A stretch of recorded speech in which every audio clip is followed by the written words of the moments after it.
What path did you guys pursue when you went to develop the seltzer? How did you develop that seltzer?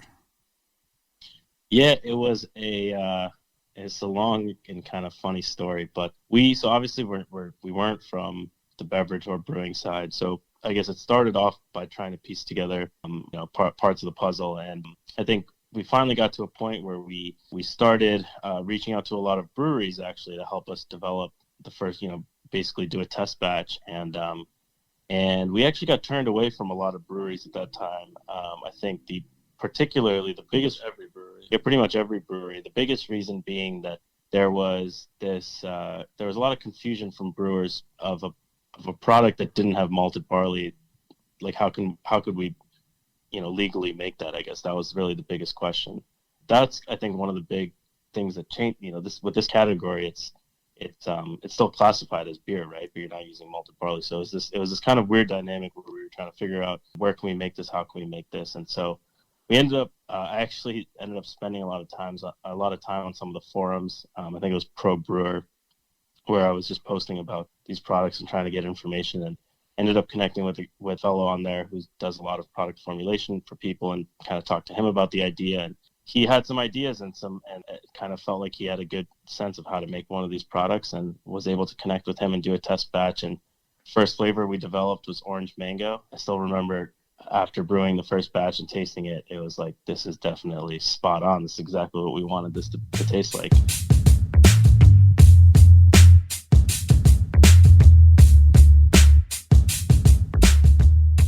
Hello, everyone. Welcome to another episode of Round Guys Radio, presented by Round Guys Brewing Company. I'm your host, Bill McKinney, one of the owners of Round Guys Brewing Company.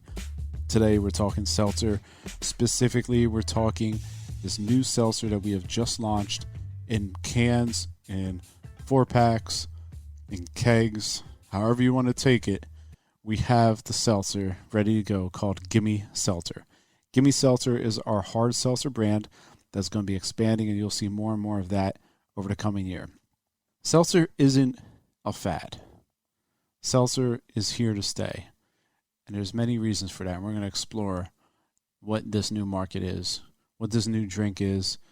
Granted, many of you have already had seltzer. Seltzer has been out there in the market for at least 2 years, at least in the popular market for about 2 years. Now it's starting to go craft. Now it's starting to go into the microbrew segment. Microbreweries have a different spin on how they make seltzer than the big guys. You may notice a lot of cloyingness, a lot of sweetness, a lot of excessive sweetness, a lot of back sweetness. I find that hard seltzers made at a macro level kind of give me a stomach ache. Well, the craft level, 2 companies, specifically Round Guys Brewing Company and 2 Robbers, are looking to change your perception of what a hard seltzer can be and push the boundaries of hard seltzer. So I invite you guys to listen. If you want to learn more information about our specific seltzer, Gimme Seltzer, Gimme Seltzer, you can go to gimmeseltzer.com, where we have a purchasing link. We have descriptions of each type of seltzer, and we also have a sign up for a mailing list, which will yield you a discount on your first purchase. Highly recommend anyone who's curious to just check it out at least. Go over to the website. And as always, if you could do me a great big favor and go out there and give this podcast a nice review on whatever podcatcher you're using, be that Apple, be that Google, be that Spotify, wherever you're at, if you can give us some 5 stars and a nice review, that'll be phenomenal. As we grow this podcast, the visibility really helps. There's few ways that we can actually get visibility for the show. And one of them is through the ratings and the reviews, because it shows people are actually listening. The other is through word of mouth. So I invite you as well, if you're a fan of the show, you want to see more, please support it and at least pass along the link, be it whichever way, shape, or form you do. I'd be really, very greatly appreciative for that. If you have any questions or any thoughts or whatnot, why don't you join our Facebook group, facebook.com/roundguysradio. Periodically, I update it. I'll admit I'm not the best. I'm not the greatest at updating the Facebook group, mainly because it just is so hard to manage all these different parts. And Facebook, in addition to other things going on in my life, it's just really hard. It's just hard to stay on top of it. So I'll be pushing out new things there, but I also, if you're interested in communicating with me, that's probably the best way to do it, through facebook.com/RoundGuysRadio. You want to learn more about the brand Round Guys Brewing Company, go to roundguysbrewery.com, where you have purchasing links right on there. You can go to facebook.com/roundguys, or you can go to facebook.com/RGBC Underground for the Underground page. And that is, remember, our live music entertainment facility down here in Lansdale. So thank you once again. Please subscribe, rate, review, and share. And I look forward to hearing from you guys. Bill@roundguysbrewery.com. If you have a direct question or you want to say, hey, I like this, hey, I don't like this, that's fine. So let's now investigate why hard seltzer is here to stay.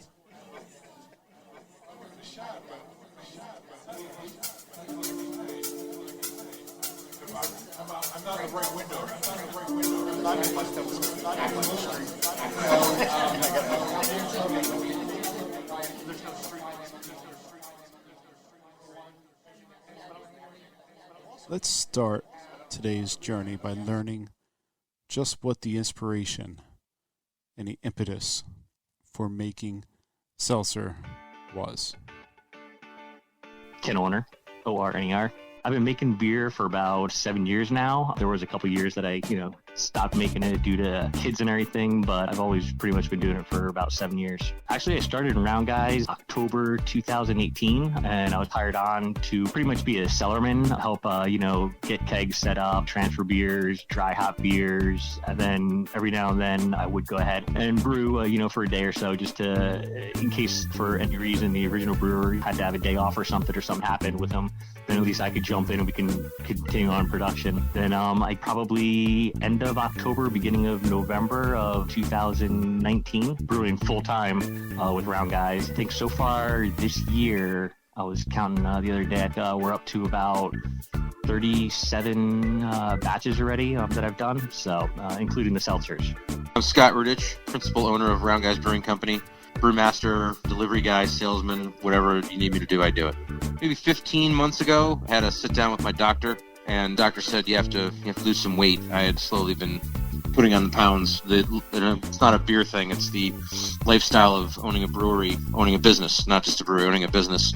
You're working long hours, trying to spend as much time with your family as you can, and not often taking care of yourself. Right around that time that I got diagnosed with celiac, he had some issues with doctors as well, and they told him to try and cut down on some beers as well. So he was talking about making a seltzer line and everything.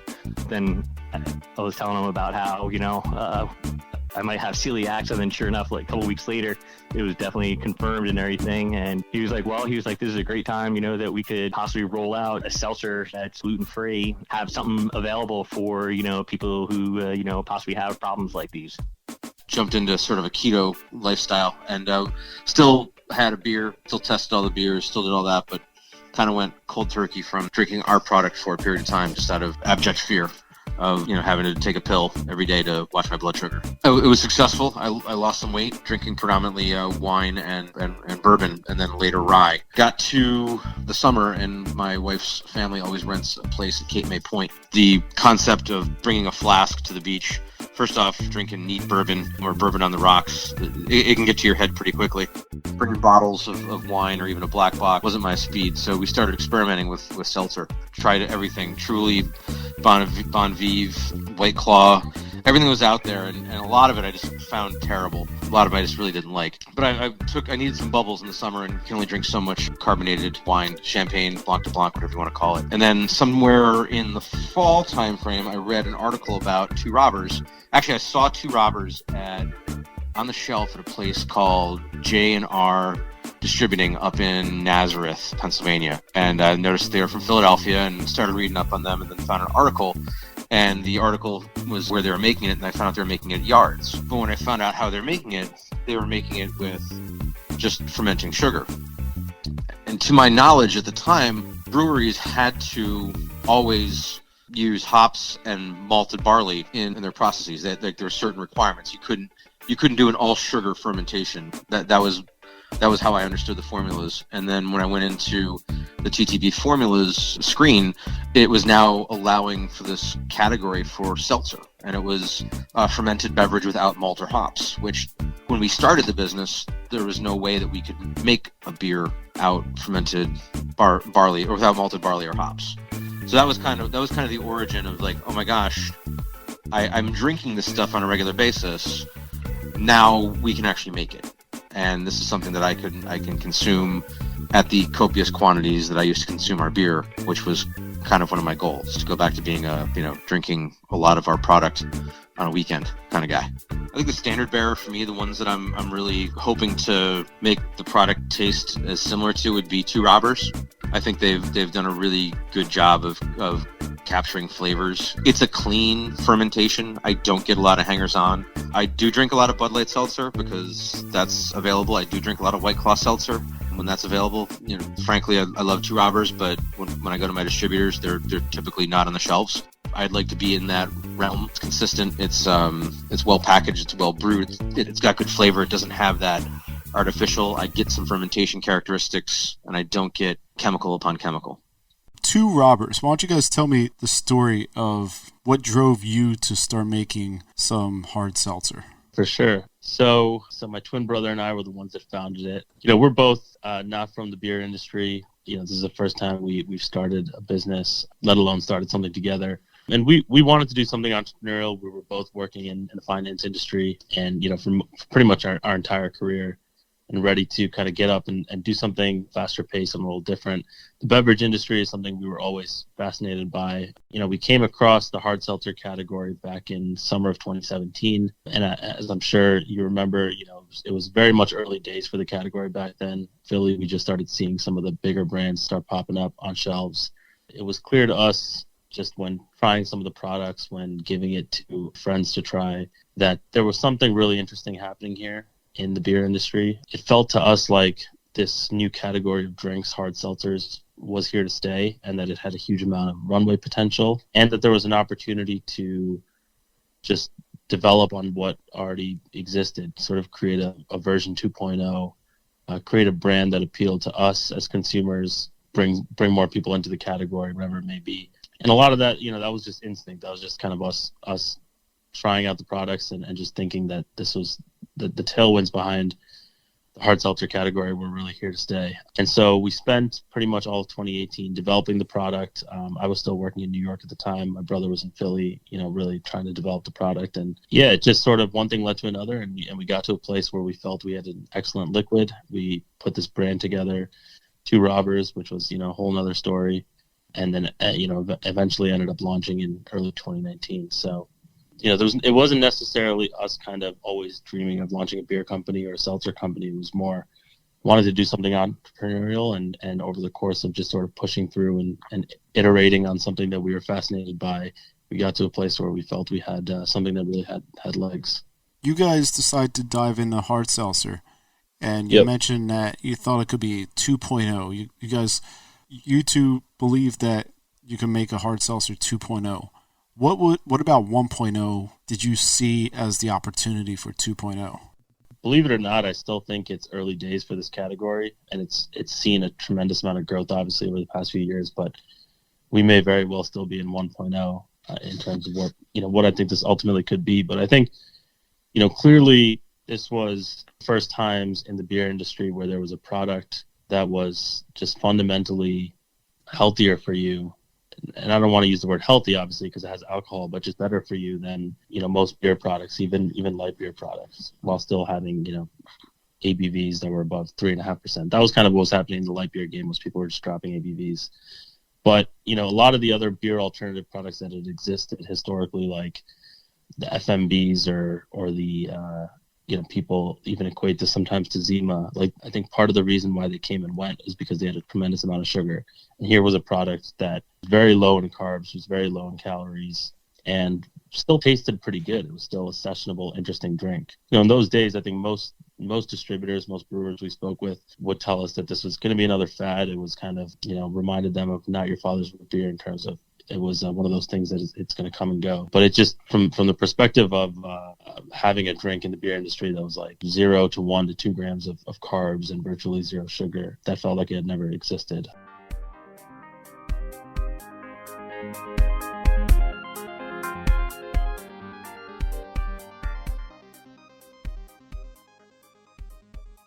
As many of you guys know, the patrons, fellow friends who come through the underground, you guys are familiar with the bands and the scene and the drag shows and the open mic and the comedy nights and just the casual atmosphere of the underground, the nice, enjoyable community we've built down there. Brooke Feeney is a patron of ours who drew up these really phenomenal black and white images. You'll see them on Instagram. You'll see them hanging around the underground because that's what we do. If you give us phenomenal art, and it was something totally driven out of the heart, the underground is the fans' place as much as it is our place. We are just the skeleton operating, hoping to give the community a great outlet, a great fun spot to go every night of the week. And of course, this is pre-COVID times when we were talking about having stuff up on the walls and bands in and drag shows and different comedy acts and all that. And we hope to get back to that once things loosen up a bit. But Brooke is also keeping the flame alive. She has a new podcast out called Brooke is Pretty Cool, actually. And you can find it on Libsyn, and you can find a Facebook page as well of the same name, where Brooke goes into detail. She goes into excruciatingly awesome detail with the local hardcore scene musicians. I just learned that Mike Doherty of Merritt had the same crippling addiction to Roller Coaster Tycoon as I did. You know, the one where you like shortchange the one roller coaster and you launch it to 7 and they go flying off and you have to, oh no, they blow up the roller coaster and you have to build a new one because no one wants to ride on it anymore. But it's really fun watching that like roller coaster car fly off. Yeah, that one. That's the one. So check it out. If you're interested, another great show. Check out Brooke is Pretty Cool, actually. And you can find it on Libsyn and Facebook.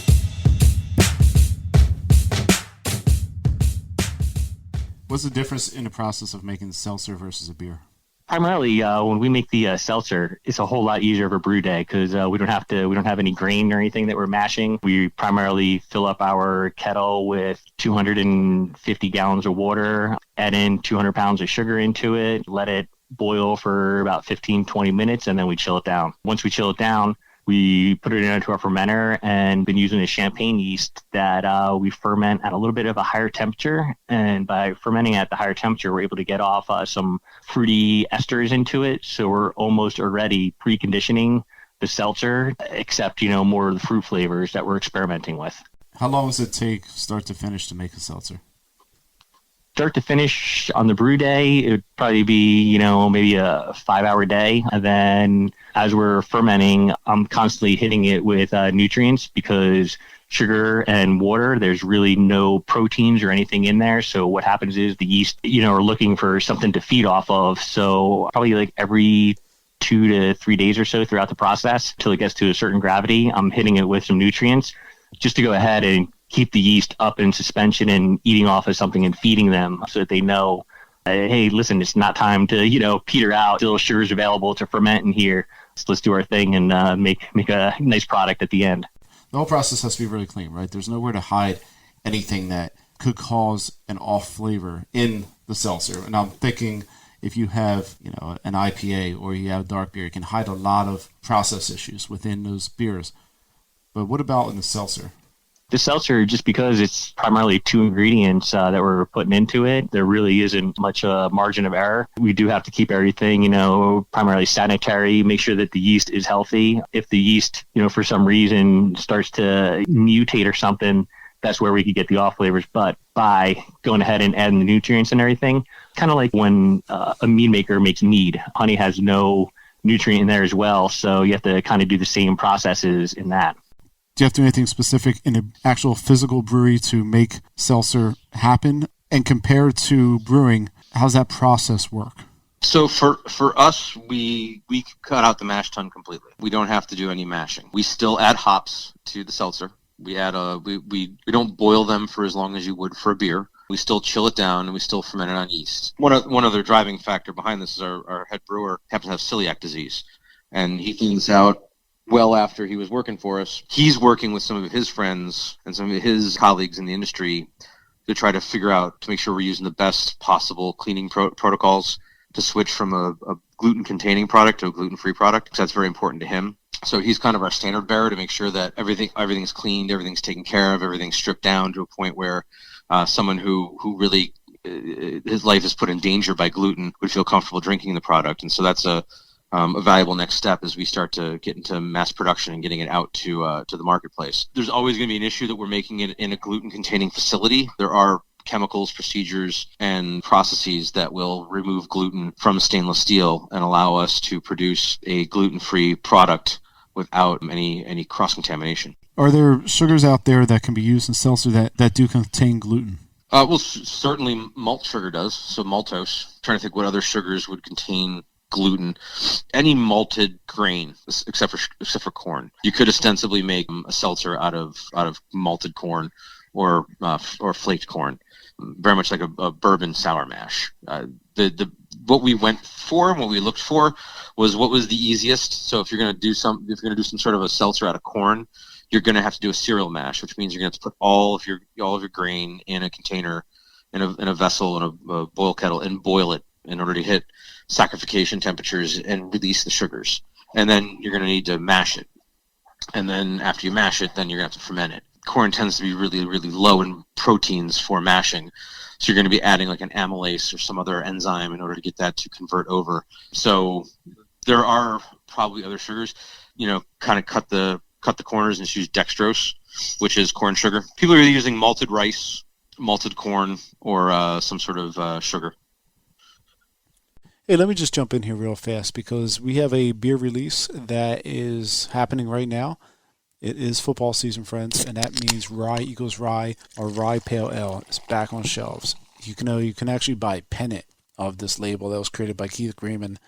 Just go to our online store at lansdalebrewpub.com or roundguysbrewery.com. It's a great beer for a nice, cool afternoon, 60-degree day. You want a beer that's got a medium body. It's got a ton of character, and we're not just talking about the hop character. We're talking about caramel, nutty, and like a little thinness coming in through the rye, a little spice in there. Definitely check it out. Now let's get back to this segment.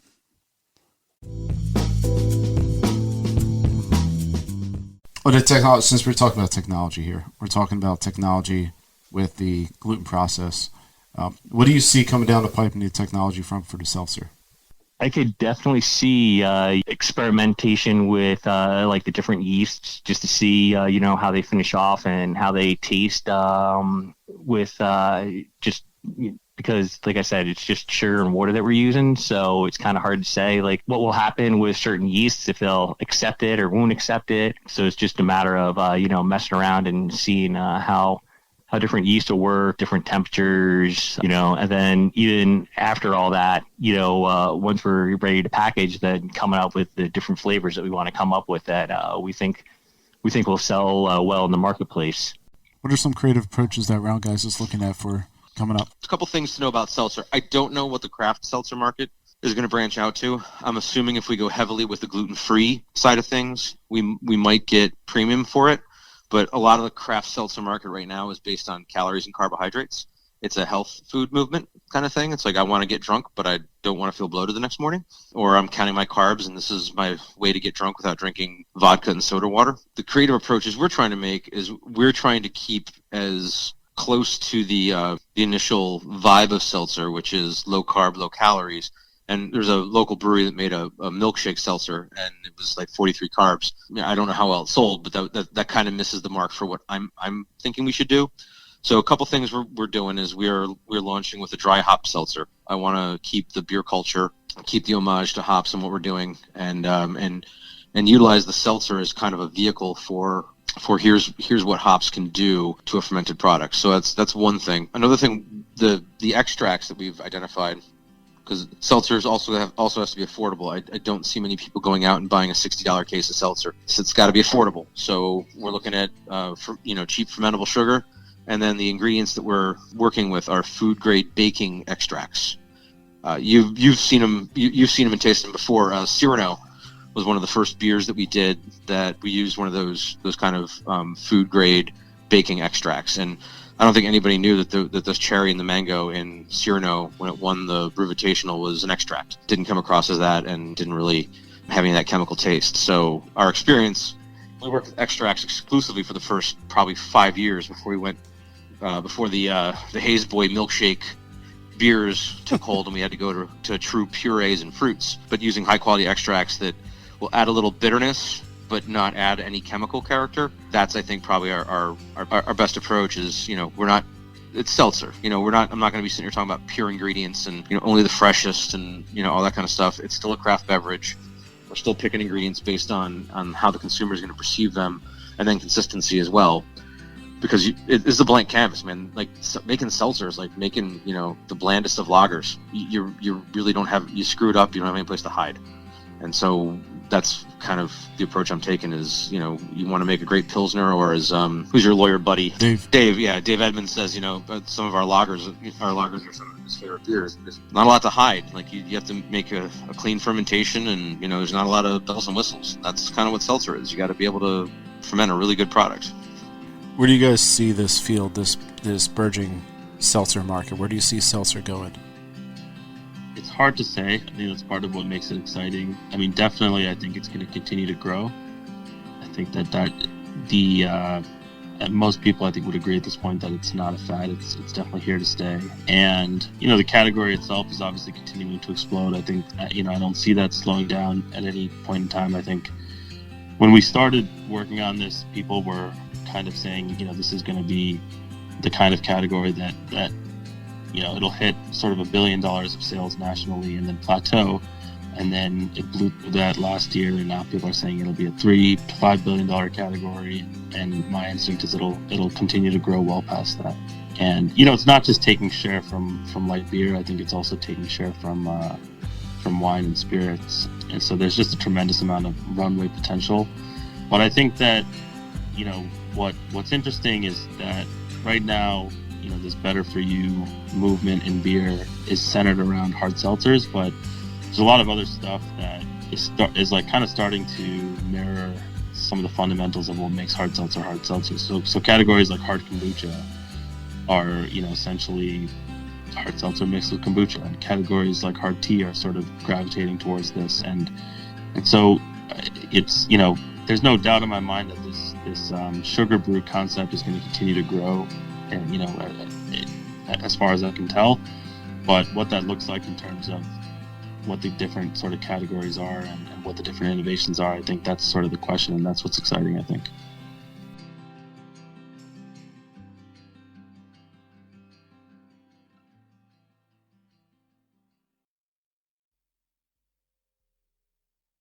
So there we go. We're learning more about seltzer every day, starting to become more of a popular drink in the craft beer circuit. I want to thank Vikram and Vivek Nayar from Two Robbers Hard Seltzer. You can find out more about Two Robbers at tworobbers.com. And of course, Scott and Ken from Round Guys Brewing Company. You can find out more about Round Guys Brewing Company's Gimme Seltzer at gimmeseltzer.com. That's GIMME. And of course, we'd love it if you would subscribe to our mailing list for this show, roundguysbrewery.com/RGR. Give us a review or rating or wherever you listen to your podcast is greatly appreciated. It really helps the show get visible and start moving up some lists. So thank you once more and have a great day, guys.